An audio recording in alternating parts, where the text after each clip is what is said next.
two separate but equal entities in the criminal justice system, the police and the prosecutors. I was speaking in Virginia last week, and who knows Jonathan Rapping from Gideon's Promise?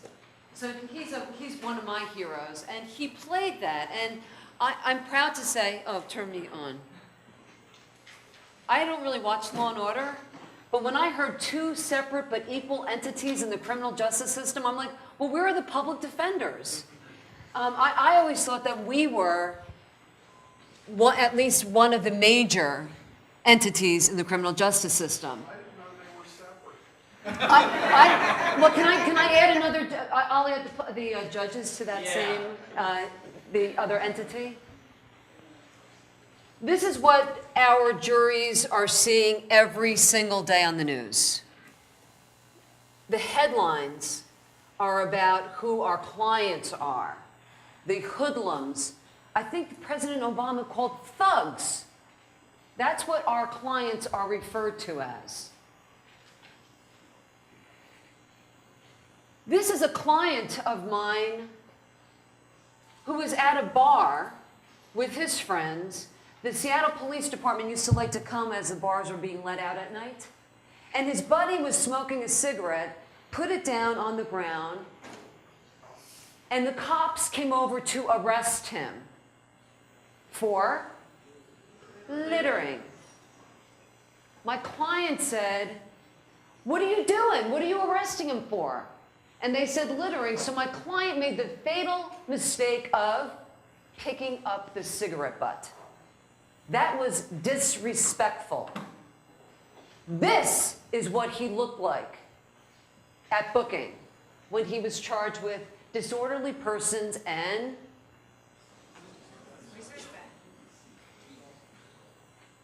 assault of a police officer. In Seattle, Washington, any assault is a felony assault.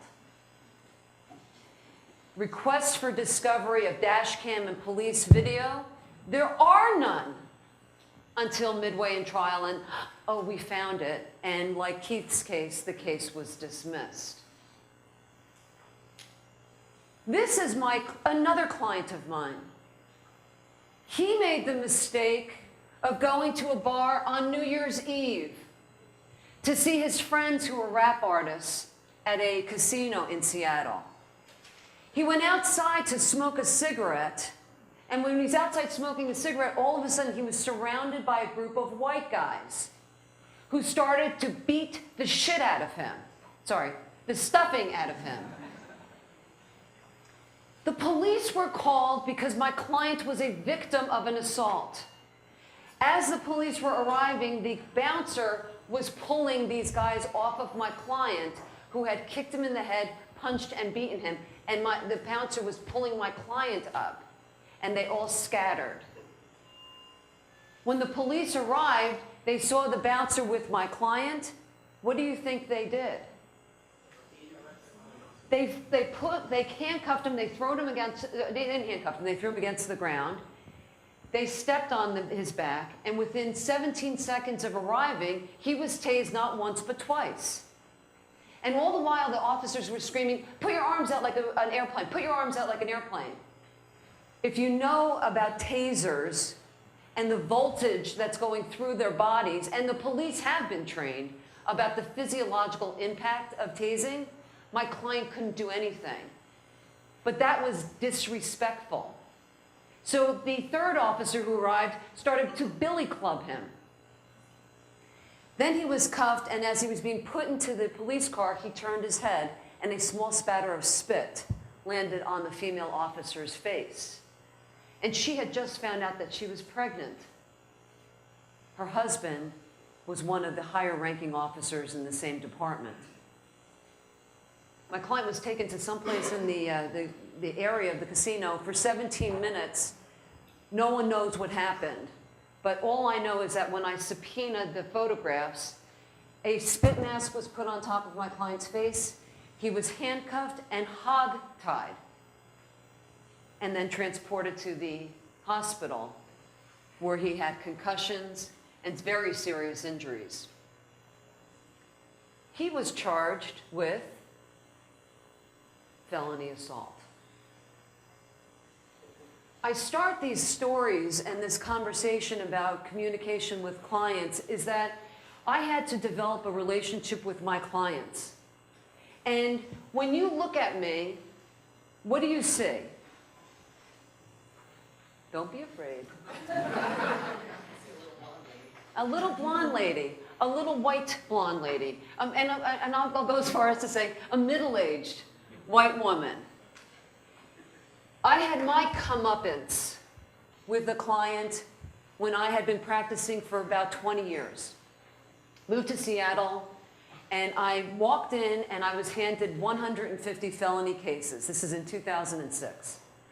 And in Washington State, public defenders are fungible. And that means that if someone leaves the office, their cases are just handed to someone else and you have to pick them up. And if the case is going to trial in 2 weeks, you're going to trial in 2 weeks. Do you have that here? Yeah. It's a hard way to practice, isn't it? So I walk into, I'm meeting my client, and the first, when you're meeting with your clients, you're behind glass. Do you have to meet with behind glass? Oh my God, it's so horrible. In Massachusetts, regardless of when are you going in day or night, there are attorney rooms, your client is called, and it's a face-to-face. In Washington State, you have to go through all of this rigmarole to meet with the clients. So I'm meeting my clients the first time behind glass. Public defender had just left. Here's all of his cases. We're going to trial in 2 weeks. Judge won't give me continuance. I say to my client, African-American male, 41 years old, charged with possession with intent to distribute cocaine. He's got a record a mile long. And I introduce myself behind glass and say, my name's Colette Tvedt.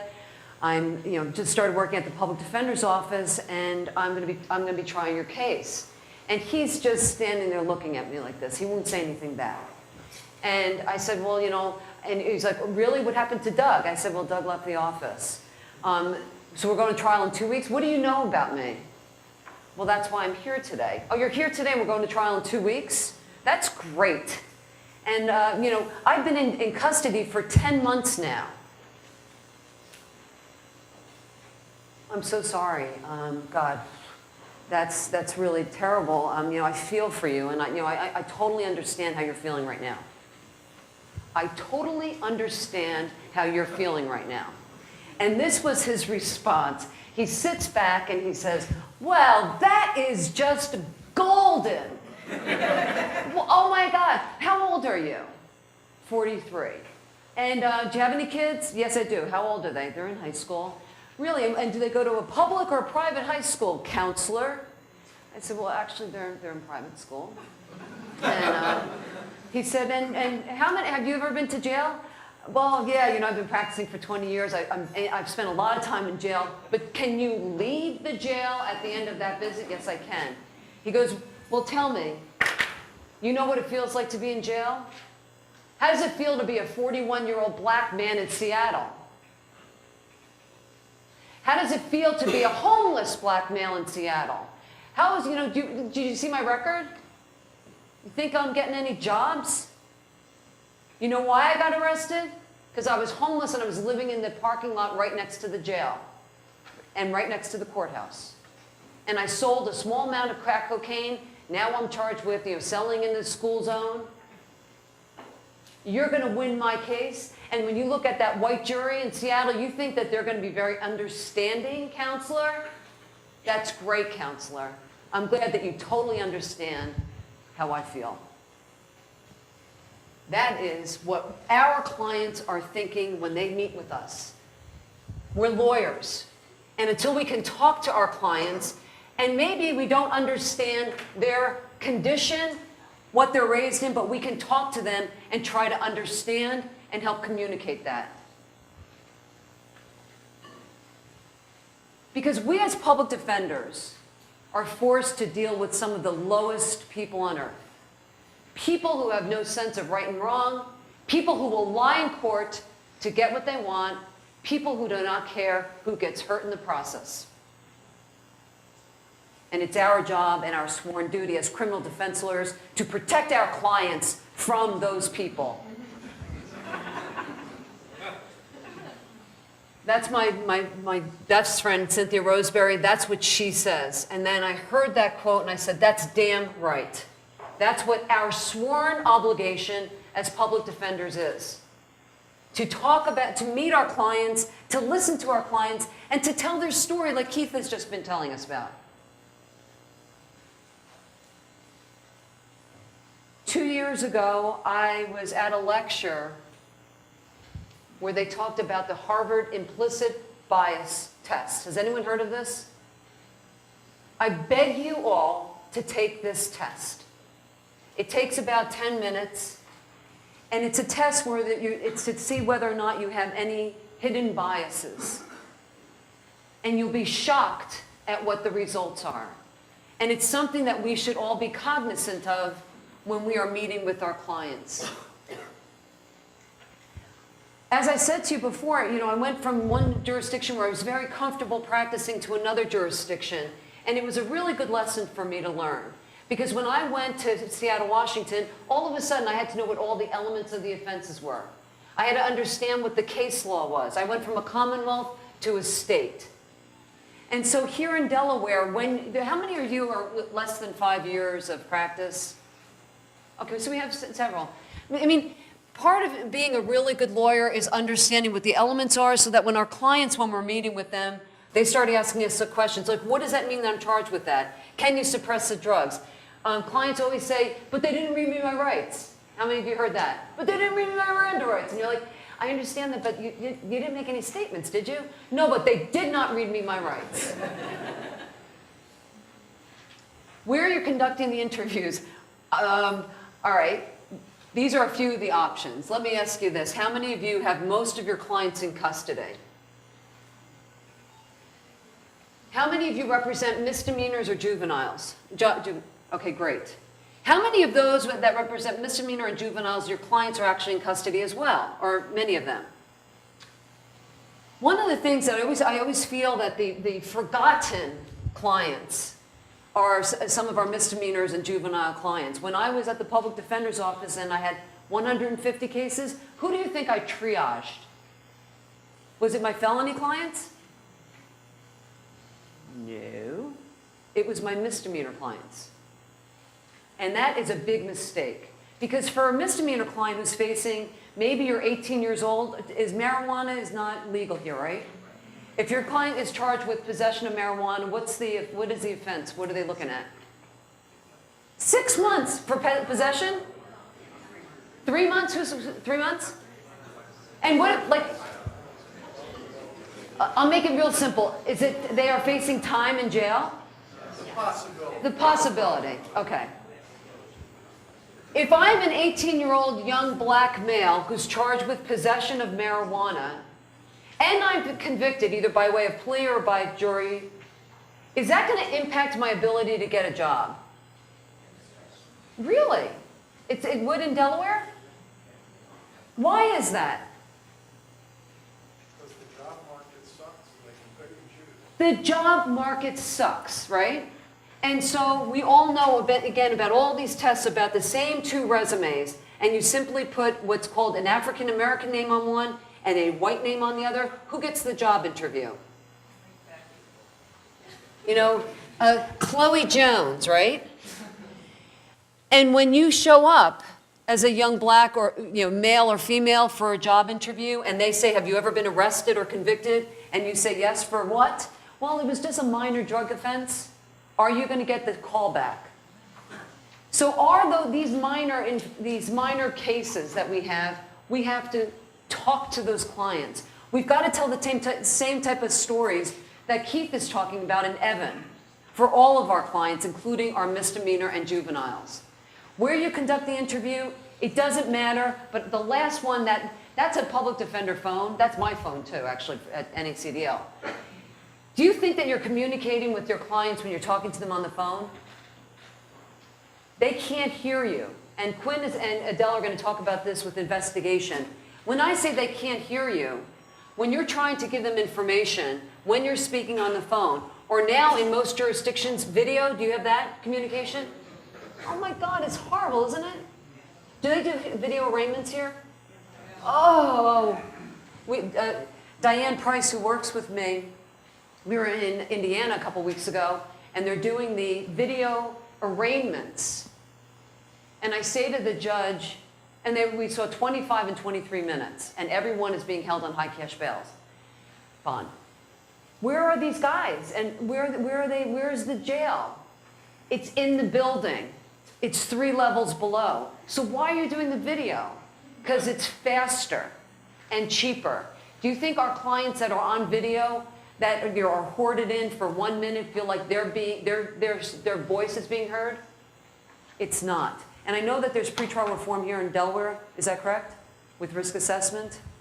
I mean, we have got to get our clients out at the first appearance. So I know that there's been word thrust about having lawyers at first appearance also. In JP court. So, I mean, that's the first opportunity that we have to advocate for our clients. When you meet your clients for the first time, we talked about this last night in our training. Do our clients oftentimes think that we work with the state, that we work with the prosecutor and the judges, that we're all kind of in the same, you know, hey, what up? We're all in the same business together, right? When you show up and you meet with your client for the first time, you have to exude professionalism. My name is Colette Tvedt, I'm your lawyer, and when you start getting asked those questions, if you respond by saying, hey, listen, I'm so sorry I haven't been here sooner to see you, I just got your file, I really haven't had too much time to look it over, what is that telling your client? You're too busy, right? And the next question oftentimes is, so how many cases do you have? And what's a felony caseload here around? 80. 80? Pending about 80. And pending about 80. What about misdemeanors? How many? 100. So I'm just gonna say 100. So when you say to your client how many, and they say how many cases do you have? When I say about 80, what is that communicating to the client? It's what? You're just a number. So instead of going in there and saying, I'm so sorry I haven't met with you, you don't apologize, you go in and you introduce yourself. My name is Colette Tvedt. I'm your lawyer. Let's get started. Let's start working together. When in Seattle, the lawyers were very, very chill. They would wear jeans, hoodies, baseball caps to the jail. What does that tell your clients? You're just another number, and it doesn't mean anything. So you can wear jeans if you must, but look professional when you meet with your client. Talk to the client about what's happening in the case. Ask open-ended questions. I love the term rock with your client. We are all so busy in this work. 80 felonies is a lot of felonies. In 2015, and Hani Fakari is going to speak to us this afternoon about digital. Are you guys getting digital cases now here, cell phone stuff? Are you getting some forensic stuff in your cases? In 2015, are the cases getting a little bit more sophisticated? Jerry, a lot of forensics these days? More and more? So when you have 80 of those felonies, some of them are very, very complex. But when you're going to see your client, you've got to rock with your client.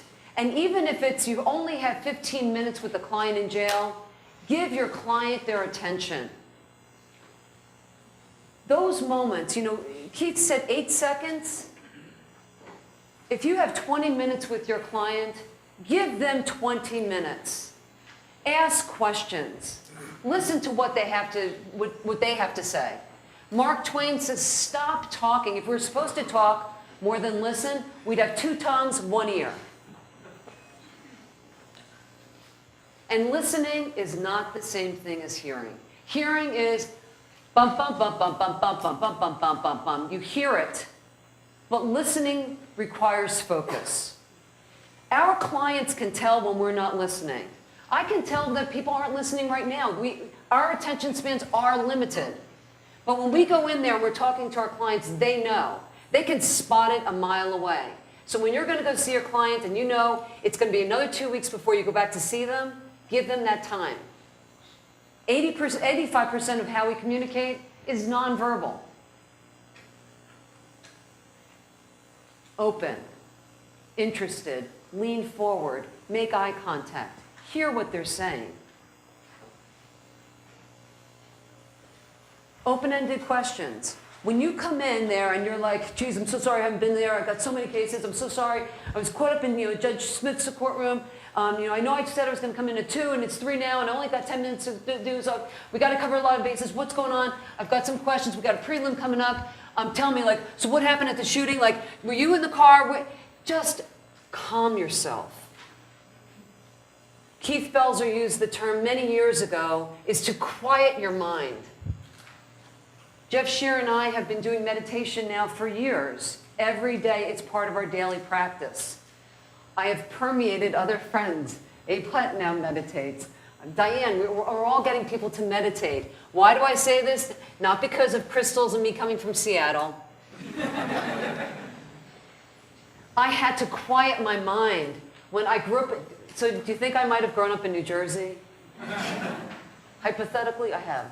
I'm the only Norwegian in New Jersey. I grew up in North Jersey.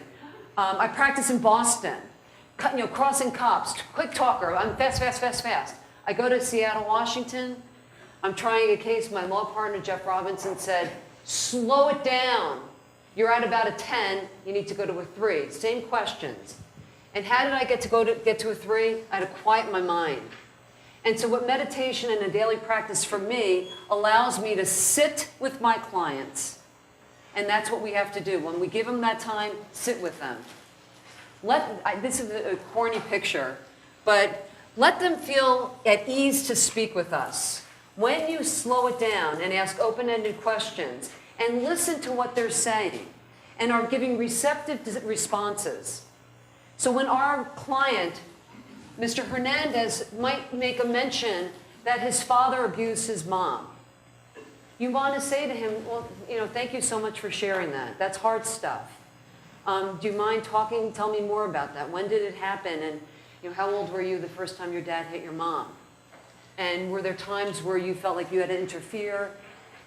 Get them to talk. Listen to what they're saying, and then receive it, and then ask questions about it. Our clients, I think they're probably the same in Delaware. When you walk, when am I getting out? What's going on? Have you talked to these people? What's going on? They're very fast. They're asking a lot of questions. What happens if you're like, listen, dude, I've been working real hard. I'm trying to get this information. When you say, and can you please calm down? When you say to someone, please calm down, it kind of has the opposite effect, right? And I'm just going to ask you, think about a relationship that you might have had. I want you to close your eyes for 1 second and remember a time where your voice was not heard.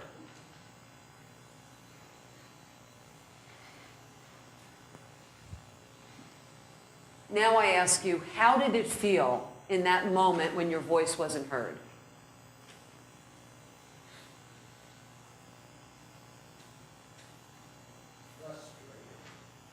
Frustrating. Now I'm going to ask you to close your eyes and think of a time when your voice was heard in a relationship.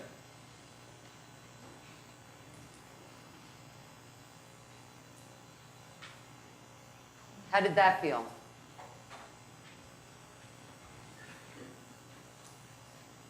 Anyone? Empowering. I'm sorry? Respect. That's what we want our clients to think, that when we're hearing them and they're listening, we're listening with our eyes, ears, our heart. Quinn has a beautiful slide, which is a Chinese symbol, about listening.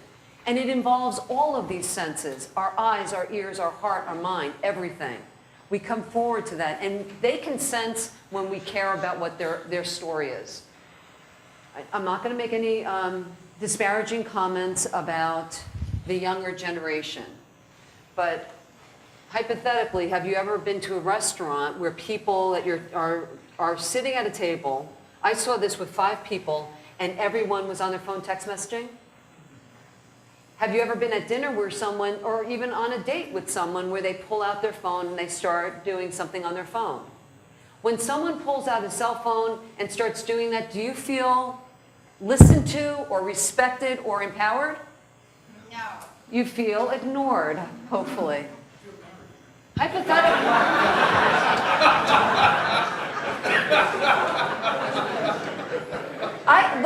All right, I'm gonna share. I'll disclose with you. I'm divorced, and hypothetically, that might have been one of the reasons. It's the same thing for your clients, and I always get nervous about note-taking because I'm getting old. My memory starts to fail, but sometimes your clients are saying really important things. When I'm going to take a note when I'm meeting with my clients, I always say, listen, I'm so sorry. I just want to take down, this is really important information. And I want to make sure that I write it down so that when I go back to my office and meet with my investigator, I can remember it. So I apologize when I'm taking notes, and I'm not sitting there writing verbatim. I'm taking notes, but I'm making eye contact. So it's really important if you're going to use your iPad, laptop, or old-fashioned yellow pad, tell your clients what you're doing and why you're doing it. And try to empathize with their point of view. Someone said to me, you can't teach empathy, but I think that what Keith said, that most of us, everyone in this room, is here for a reason.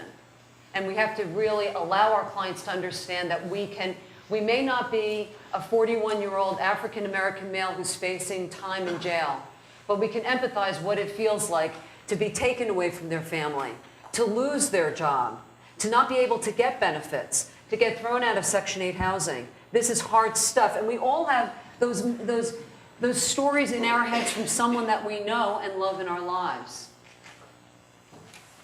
When you start arguing with your client, as I said before, just calm down. When you start yelling and mirroring, do you think that anyone is being heard? I can't tell you the number of times where I went into the lockup outside of we had our main session, and they have glasses, all the inmates are behind the glass, and they've got little booths that are just, they're separated for confidentiality by these 3 inches of little these plastic things. And having lawyers screaming at their client, are you kidding me? I told you about this. You take the plea. Fine. You don't want to take the plea? Fine. That's fine. Great. I'll be right back. I'm going to tell the judge we'll get a continuance. You want to take this case to trial? Good. That's great. You ever seen anything like that before? Does that engender a lot of faith in your abilities as a lawyer? Open-ended, affirmation, receptive, and summarize. Open-ended, it's the ORS method. Go online, Google it. Let your clients speak to you. Receptive, when you're telling me something really important, you've seen lawyers do this, all right, how about in jury selection, in a kiddie sex case? Have you ever tried, how many of you have done child sexual assault cases? Have you ever had one of the people in the Venare, or however you say it here, jury pool, come up and say, I've never told anyone this, but when I was 8 years old, my grandfather raped me. And just hearing what this is about is bringing up so much pain for me. I don't think I could be a fair juror.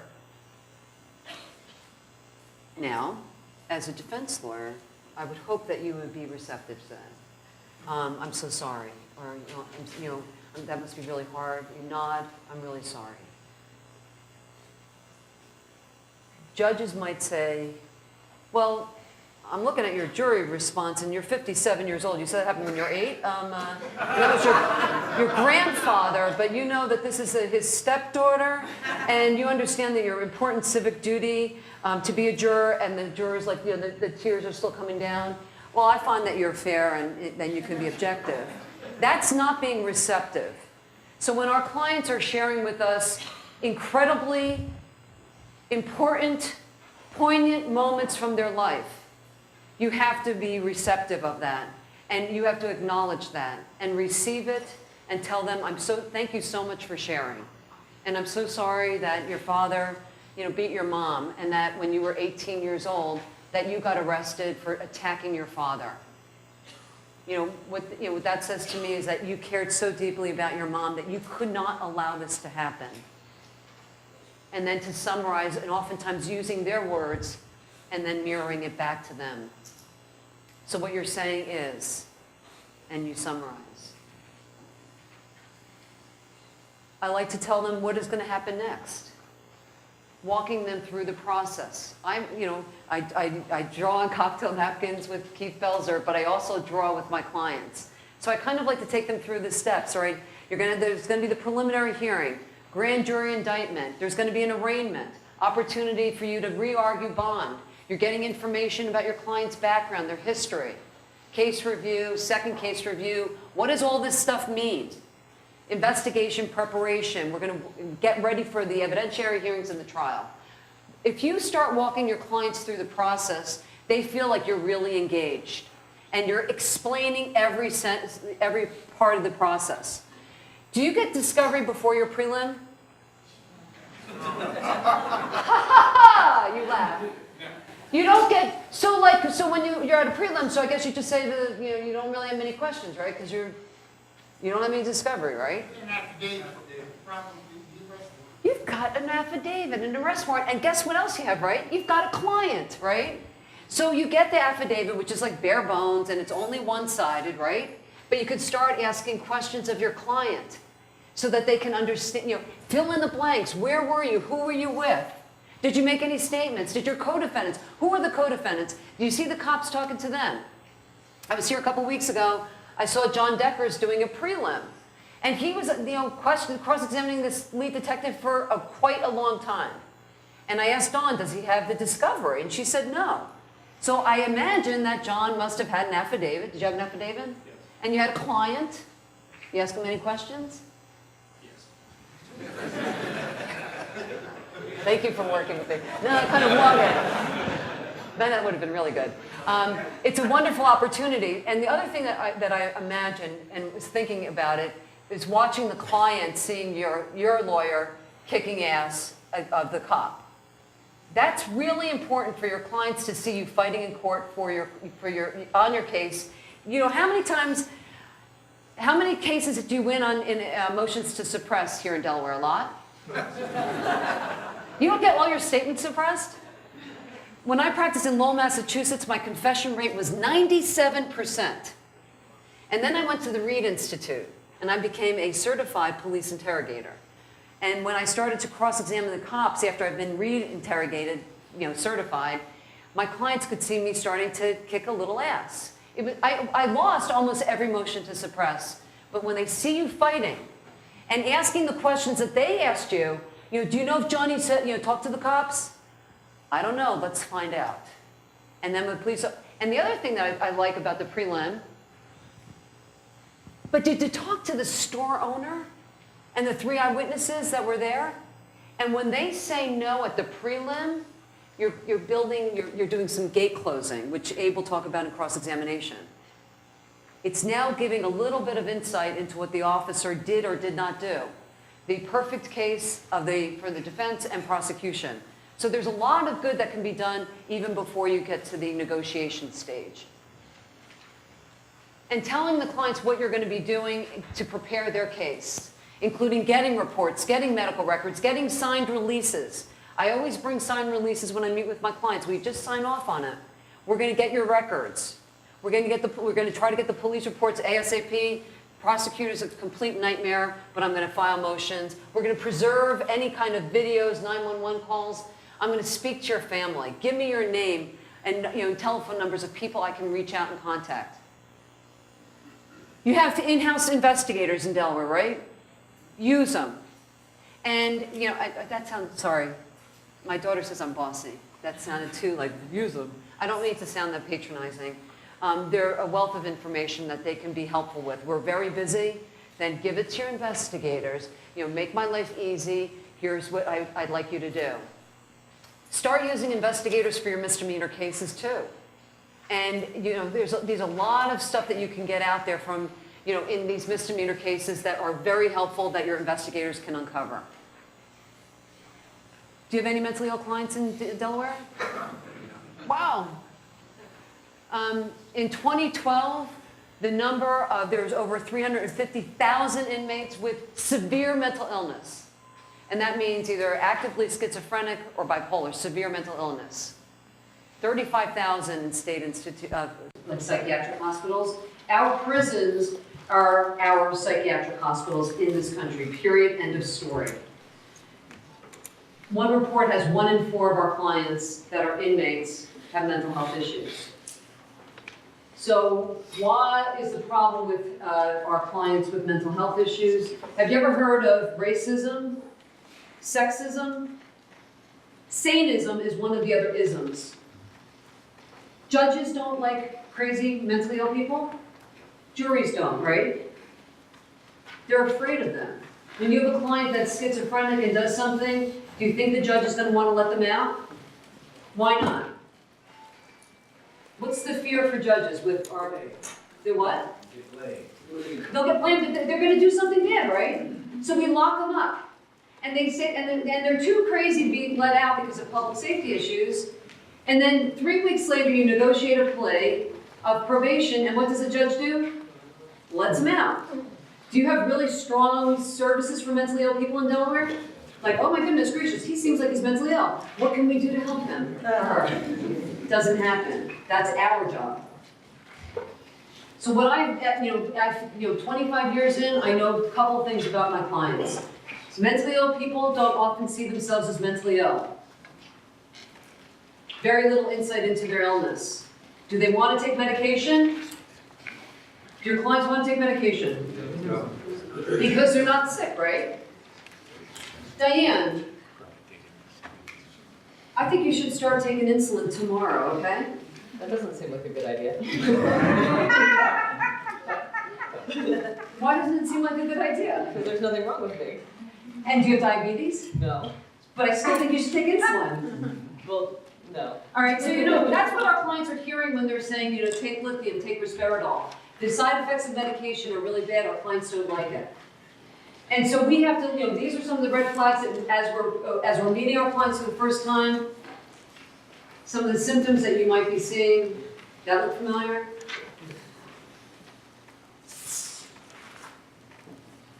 You're talking about one thing, they skip around to various different things. Seem familiar? The pacers. Have you ever had a client come into your office and just start pacing around very quickly? In the jail cell? Our clients, right? Have you ever seen that?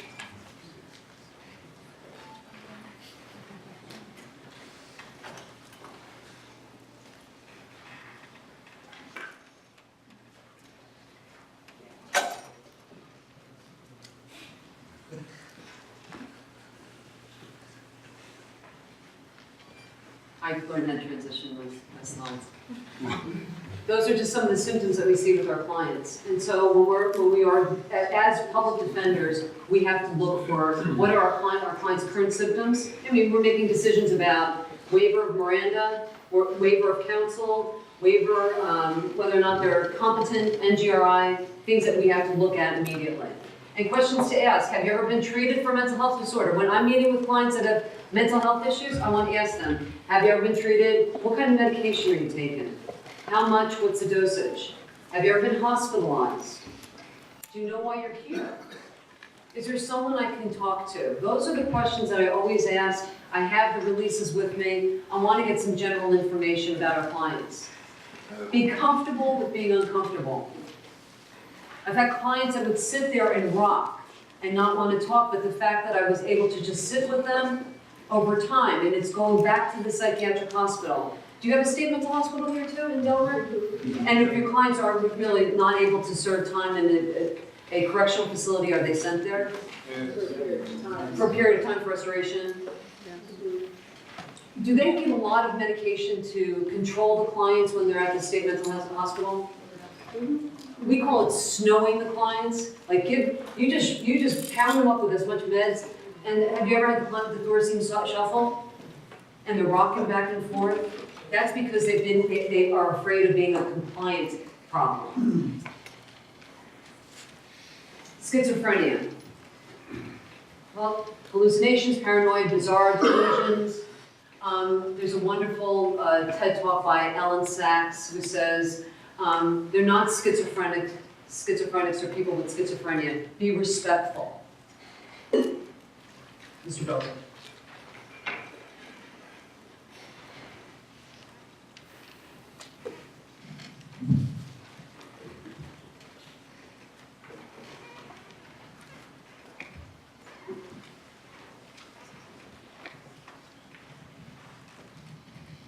Hi, Mr. Belzer. Hi, Mr. Belzer. Why's she looking at me like that? My name is Colette Tvedt. Don't tell her anything. I'm your lawyer. Don't tell her anything. And Mr. Belzer, I know you got arrested last night. How are you doing? Look at that necklace. What is she wearing around her neck? You're doing fine. Is there a camera in that necklace? I want to talk a little bit about what We're watching. happened last night when you were arrested by Officer Jones. It sounds like you were arrested for assaulting the officer. Can you tell me a little bit about what happened? Don't tell her. Don't tell her anything. She's watching. She knows about the implant. She knows. Mr. Belzer, do you want to tell me a little bit about your arrest? Put up the walls. Put up the walls. Close the door. Don't let her know. Look at that camera around her neck. Mr. She's Belzer, watching you. Can you tell me a little bit about what happened when you got arrested last night? She's watching. Be quiet. She knows. She knows. This is what our clients are hearing. Now to you, Mr. Belzer, are those voices real? These voices are auditory hallucinations that are real. When I'm asking Mr. Belzer, how are you? He is saying, I'm fine, but he's not. So we have to sit with our clients and understand, what does it mean to be schizophrenic? Thank you. And I don't do that to be disrespectful. I do that to say it is so real for our clients that are mentally ill. Auditory hallucinations, visual hallucinations, delusions. You know, have you read about the woman who broke into David Letterman's home repeatedly? There's a woman, she kept breaking into his home. And she's arrested going through the Holland Tunnel. And when she's arrested, they said, why are you arresting me? And they said, because you broke into Mr. Letterman's home. And she says, he's my husband. You know, why is David saying that I broke into our home? That's our home. You hear that story over and over and over. That's a delusion. It's very real to that woman that she is married to David Letterman. She's created a story. That is her story. But if we make fun of it or we don't understand it, then we're not doing our job as criminal defense lawyers. Bipolar are clients whose moods go up, down, major depression. We have to understand what this is. We have to work with experts to really be able to communicate with our clients.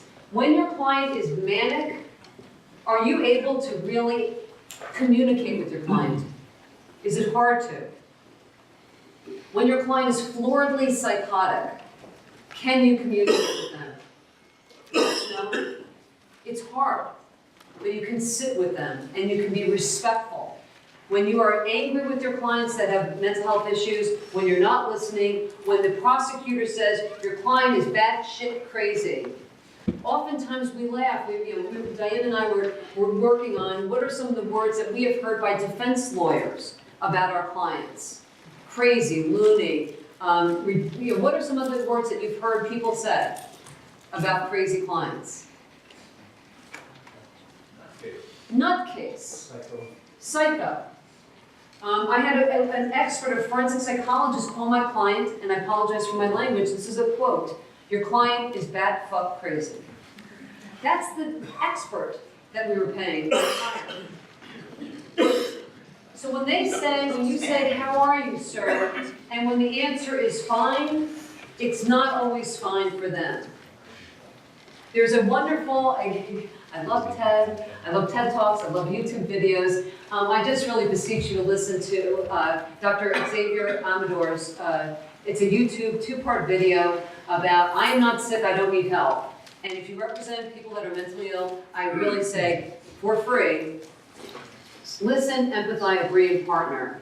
And it's a very simple way that he walks you through dealing with clients that are mentally ill. It changed the way I talk to my clients because my clients, I love my clients, but my mentally ill clients would always say, Colette, you don't think I'm sick, do you? You don't think I'm mentally ill? And I never knew how to respond to that. I was like, I think you're sick. I do think you're mentally ill. I do think you should take a medication, but I was always afraid to articulate that. So what the change was is I would listen to him, listen, you believe I've got the implant. You believe it, don't you, Colette? Don't you believe I have the implant? Listen, Keith, I know that you believe that you have the implant. I want to hear more about this. Can you tell me a little bit more about the implant? I had a client that was living in the 7 portals. He says, you believe that I am going through the portals, don't you? And I said, well, tell me about them.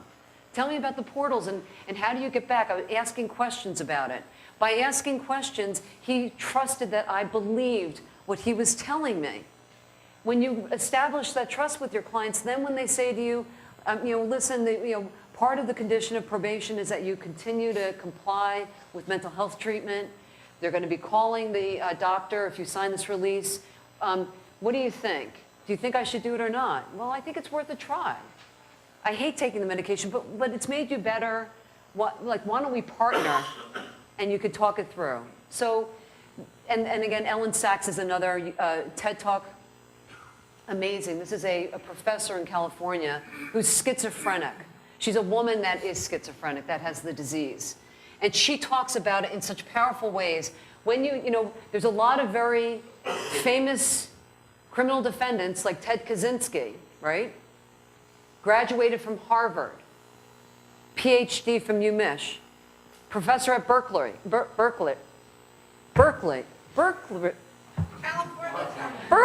I can't speak, it's like my voice.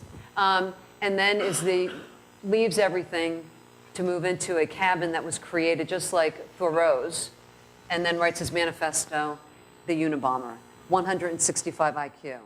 Elyn Sachs, similarly, brilliant professor, lawyer, schizophrenic.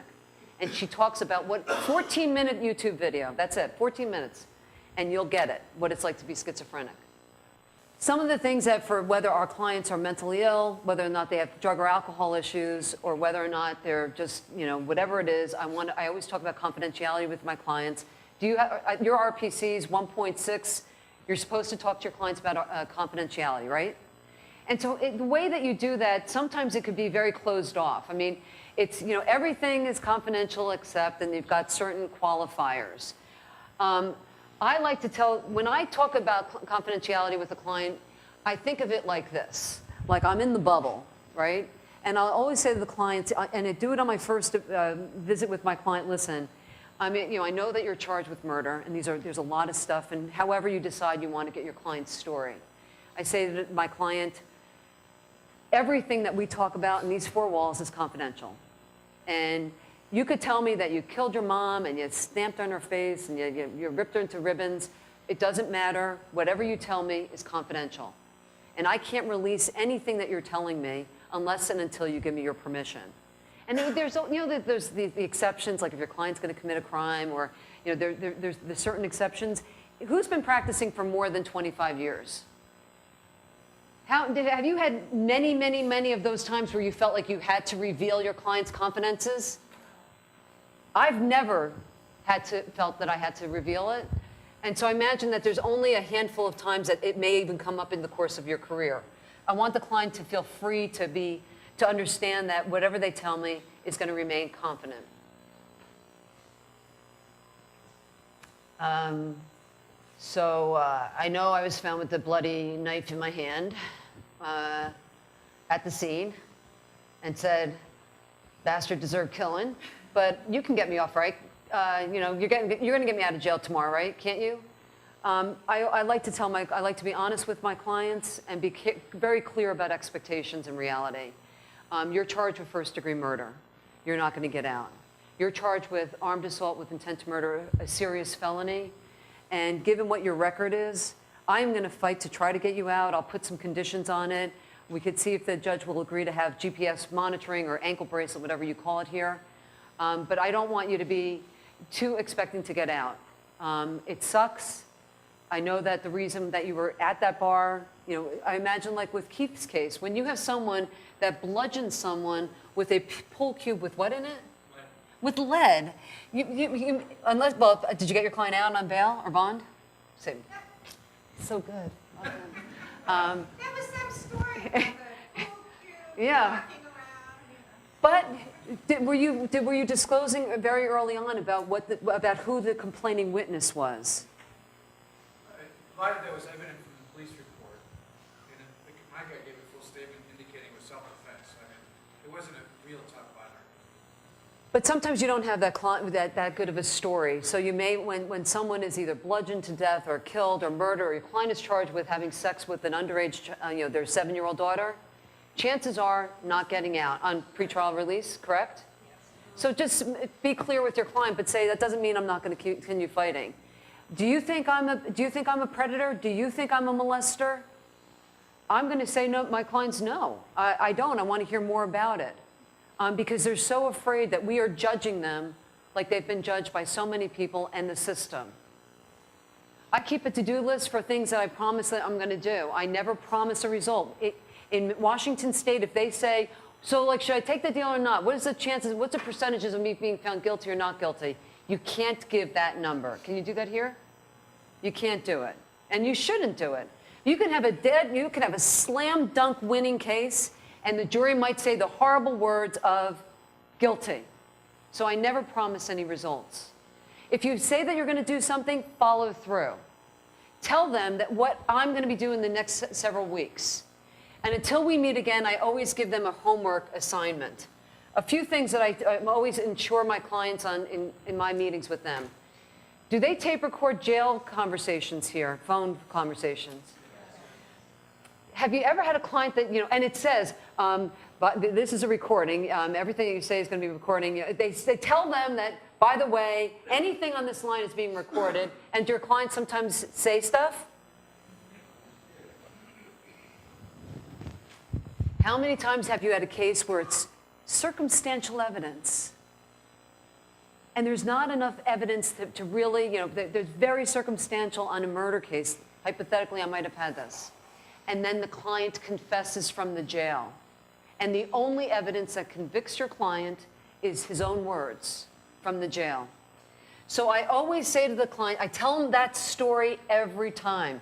I know you think that they're not going to be listening to your phone conversations. They're listening to every single conversation. They're recording them.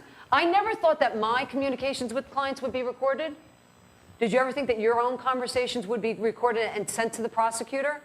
It's happening in jurisdictions all over the place.